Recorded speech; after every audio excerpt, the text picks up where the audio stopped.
Here we are, guys. We're in the equation chapter still, and this will be assignment 15, literal equations, the definition of which is those that have more than one variable. Sometimes people might call it a formula.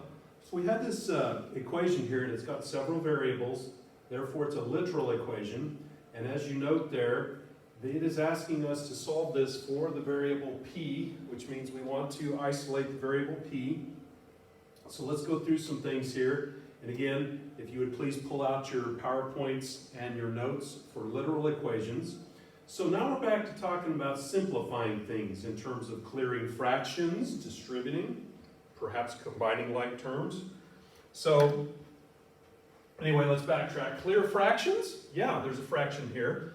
You know, we've discussed several times that fractions represent division, so we counteract that with multiplication. So therefore, we will multiply both sides by this 6t here over 1.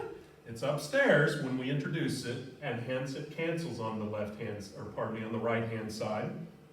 So as far as that goes, the right-hand side becomes the numerator, and that 6t we introduced cancels the 1 down here. On the left-hand side, we would take that term times that term. That's technically distributing, and that would be 6 times t times w there. Okay? So there you are. We cleared fractions, we distributed. Whenever you see subtraction, you should ask if you can combine like terms. Everybody's favorite voice. Combine like terms. Combine like terms. All right, but those aren't alike. So I think we're done with simplifying. So I would compare this favorably to a couple of the others that we've solved before. When it says is the variable in one term, that variable would be the one that we are supposed to isolate, the one that we're solving for. And there's p right there.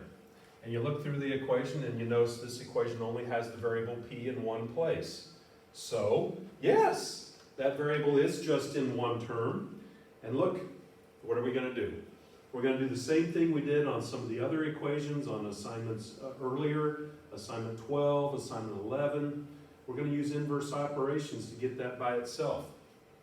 And the logic I would suggest again would be to think about the order of operations, parentheses, exponents, multiply, divide, add, subtract.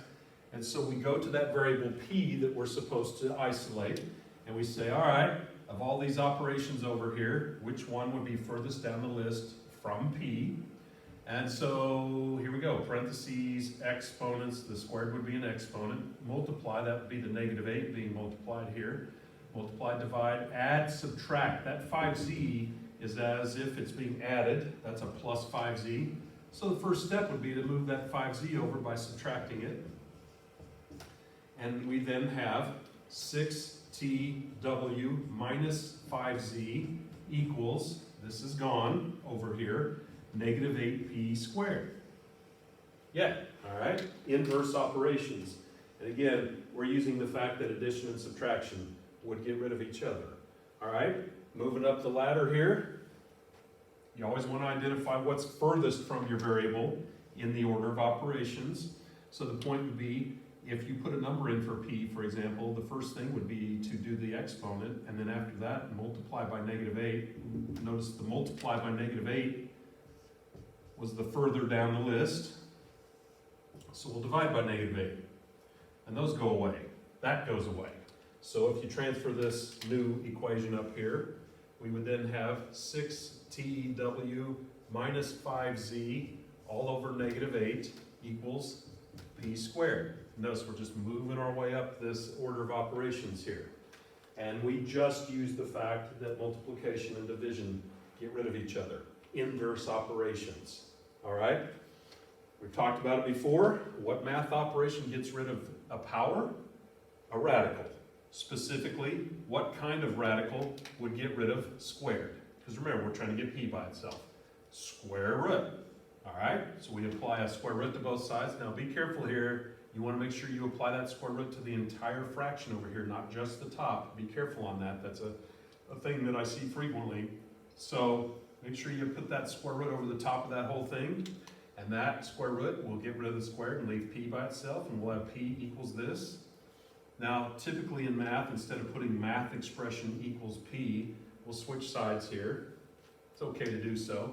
And so this will lead to P equals square root over the top of the whole fraction, 6tw minus 5z all over negative 8. And there we go. We isolated P. We solved for P. And that's what we were asked to do. We're going to talk a little bit later about why you do this. But for a while, we'll just do a few examples where we practice how to isolate a variable. And later on, we'll look at the application of it. So anyway, that's example number 1 for literal equations.